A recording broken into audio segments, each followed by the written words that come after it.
What are the consequences of meditating incorrectly? You cannot skip this video if you are feeling that your life is in a repetitive cycle full of dead ends. You also shouldn't skip it if you have deep wounds inside that need healing. Meditation is a term that is very familiar to all of us, but I believe that many people still do not fully understand or understand correctly about this method. The wonderful effects of meditation are undeniable. However, not everyone is aware of the frightening side effects that meditation can bring. It can be truly dangerous for those who practice it incorrectly.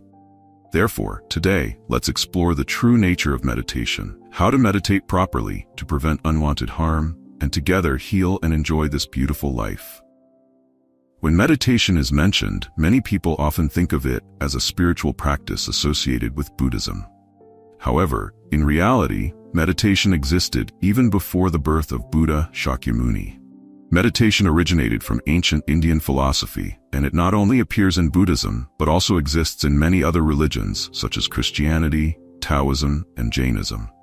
There are many ways to define meditation. For example, in Buddhism, meditation is used to refer to practices aimed at training the mind. In yoga, meditation is a state of purity and intense focus where the mind is unimpeded, fully immersed in thoughts about consciousness and the universe.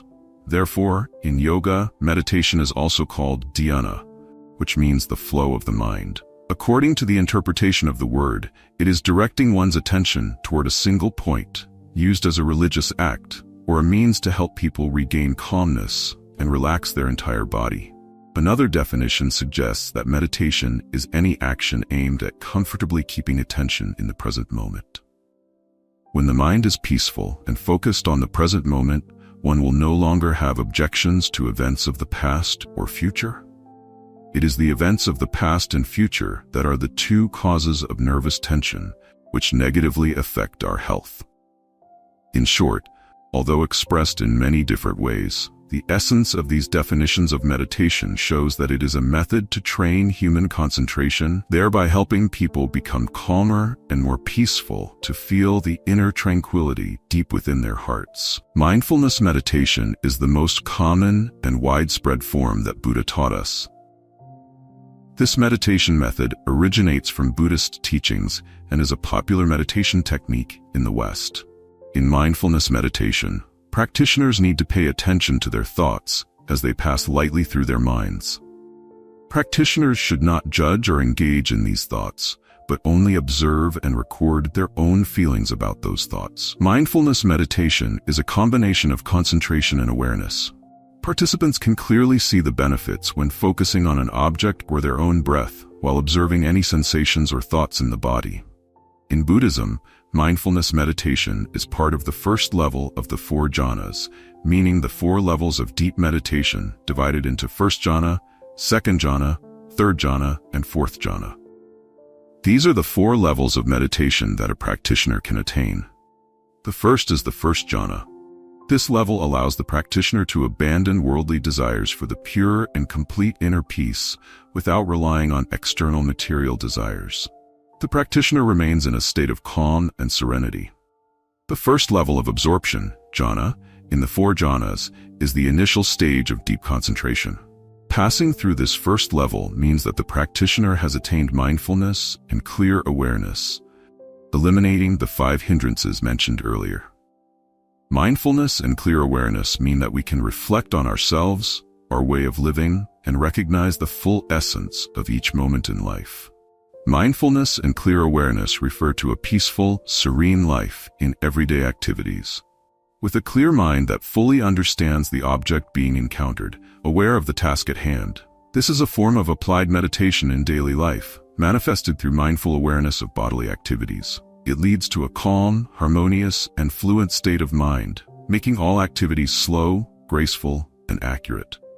The 5 hindrances are 5 obstacles that cloud the mind, preventing people from seeing their own ignorance, such as desire, ill will, delusion, arrogance, and doubt. The 5 hindrances include sensual desire, ill will, sloth and torpor, restlessness and worry, and doubt. These hindrances obstruct success in meditation and prevent both body and mind from achieving peace and tranquility. 1. Desire. Desire refers to the state of seeking sensual pleasure through the five senses: sight, sound, smell, taste, and touch. It also includes strong desires to find pleasure in sexual activities or to pursue material wealth. Desire is a veil that clouds wisdom, making it easy for people to commit harmful acts, causing suffering for themselves and others, both in this life and the next. Additionally, vices such as gambling, indulgence in wealth, and the tragedies caused by excessive desire demonstrate the myriad forms of life's misfortunes. 2. Ill will. Ill will is the second veil in the five hindrances. It includes both states of anger and resentment, either expressed outwardly through rage or internally through festering hatred. A moment of uncontrolled anger can lead to serious harm, both for oneself and others. In the long term, anger can lead to mental illnesses such as depression, insanity, or cardiovascular problems. This shows how dangerous ill will can be, comparable to desire, as it can cause unforeseen consequences. To eliminate anger, one must cultivate love and compassion. A program for a specific object. Once you know how to love others as you love yourself, you will reduce the anger directed at you from others. 3. Sloth and torpor. Sloth and torpor are the third hindrance, representing the heaviness of the body and the dullness of the mind, which cause a loss of agility and enthusiasm. People become stagnant and despondent. This also refers to feelings of fatigue, sluggishness, laziness, and sleepiness. 4. Restlessness and worry. Restlessness refers to a state where the mind and body are always in agitation, with no rest or peace, leading to fidgeting or wandering thoughts. Worry refers to constant regret and remorse over past mistakes, which directly impacts one's present life. 5. Doubt. Doubt is skepticism, a large veil that obstructs one from seeing the truth. The mind is constantly filled with confusing questions about one's own abilities. Thus, the first level of the four jhanas helps the meditator achieve mindfulness and awareness, eliminating the five hindrances from the mind. How quickly one reaches the first level of jhana depends on individual diligence in meditation practice. The second jhana. The second level of the four jhanas is known as the second jhana. At this level, the meditator becomes familiar with the concept of eliminating applied and sustained thought to enter the second jhana. So, what does eliminating applied and sustained thought mean? In Sino-Vietnamese, elimination here does not mean to kill, but to remove or discard. Applied thought refers to directed thinking, while sustained thought refers to continued mental engagement. To eliminate applied and sustained thought means to rid oneself of desire, satisfying the intellect to enter the second jhana. To do this, one must apply right thought, nyaya vitarka. Right thought, also known as right reflection, is a Buddhist term that refers to the correct way of perceiving things and phenomena.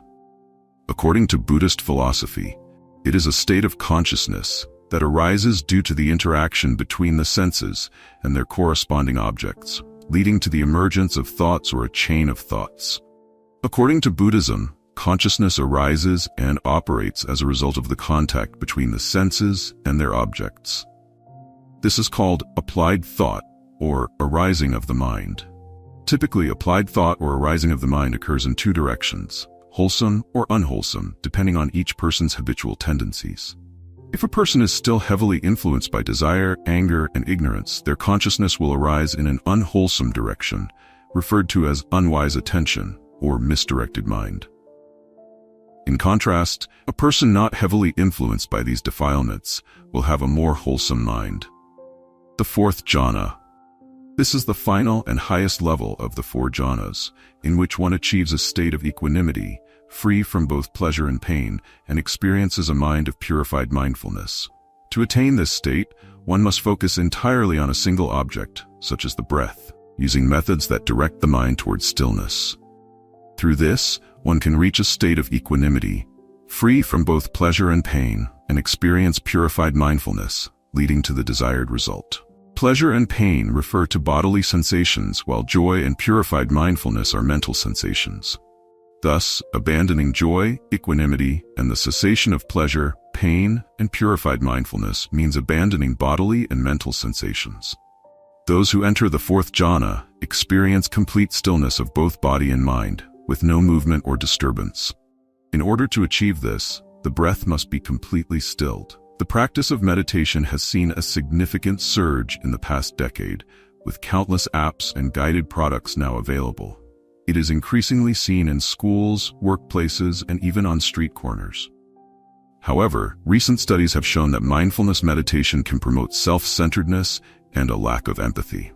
Psychologist Hillspan and Dr. Make have also confirmed that the practice emphasizes thoughts about personal work rather than improving life for others.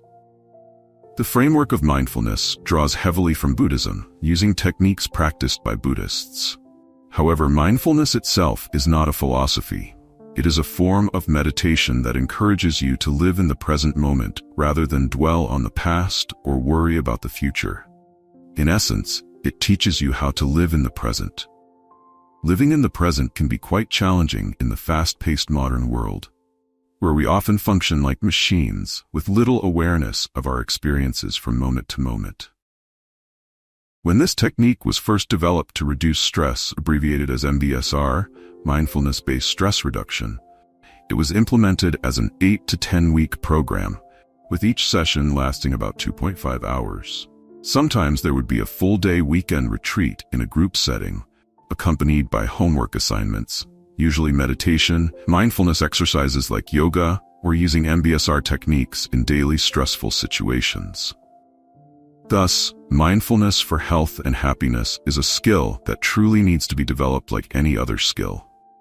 Mastering mindfulness is a gradual process that can take effort.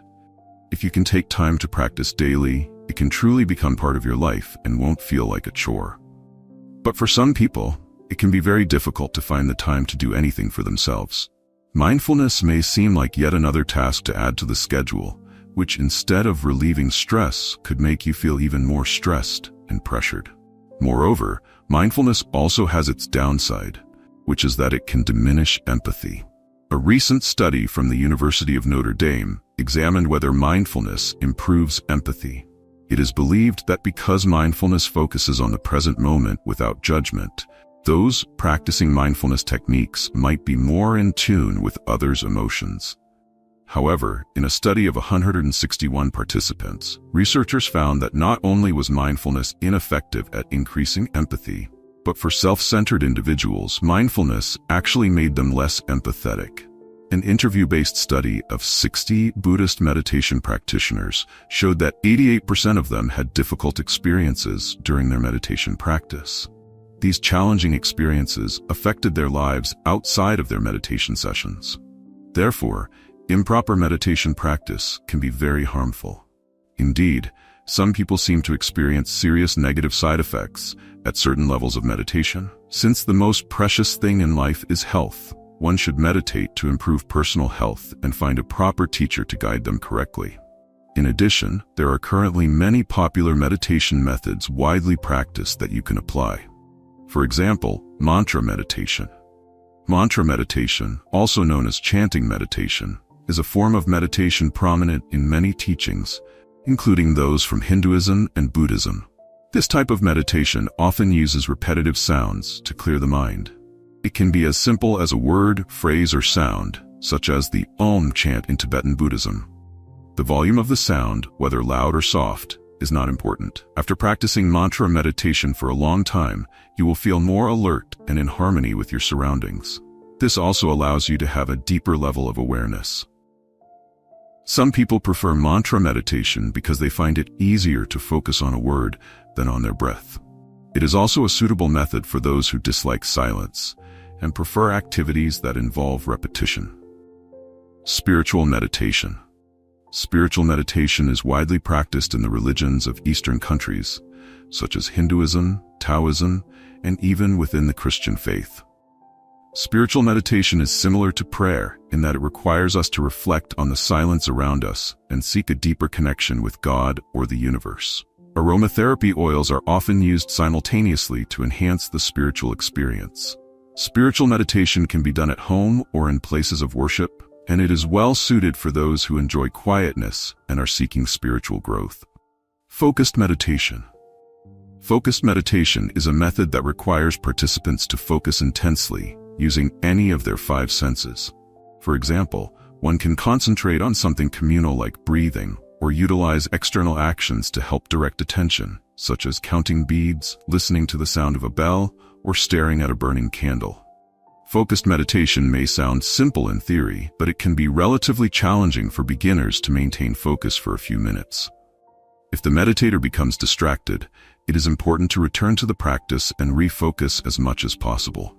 As the name suggests, focused meditation is an ideal method for anyone looking to improve their concentration in life. Visualization meditation. Visualization meditation, also known as guided imagery meditation, is a technique primarily aimed at enhancing feelings of relaxation, comfort, peace, and tranquility by imagining certain scenes or positive, bright images. With this method, the most important aspect is to vividly imagine the most realistic and lively scenes possible, and use all your senses to fully enjoy the experience. Another form of visualization meditation involves imagining yourself becoming successful in achieving specific goals, aiming to increase focus and motivation. Many people use visualization meditation to improve their mood, reduce stress levels, and promote inner peace. Meditation practice is not just about sitting meditation. It also includes walking meditation, lying meditation, or even mindful eating. However, all these meditation methods aim to achieve complete mental focus on a single action. This may sound easy, but in reality, it is very easy for thoughts and emotions to arise and take over at any time and place. For example, while sweeping the floor, you might be thinking about what to eat for dinner. While driving, you might worry about whether your children are behaving well at school. As you prepare to sleep, you may become anxious about a new project at work. These thoughts and emotions can easily arise during any activity, causing distraction and preventing you from fully concentrating on the present moment. Therefore, sitting meditation can help you balance your emotions, along with many other benefits. In the end, if you truly wish to practice meditation, it is best to find a good teacher to guide you in the right way and avoid any unwanted harmful effects.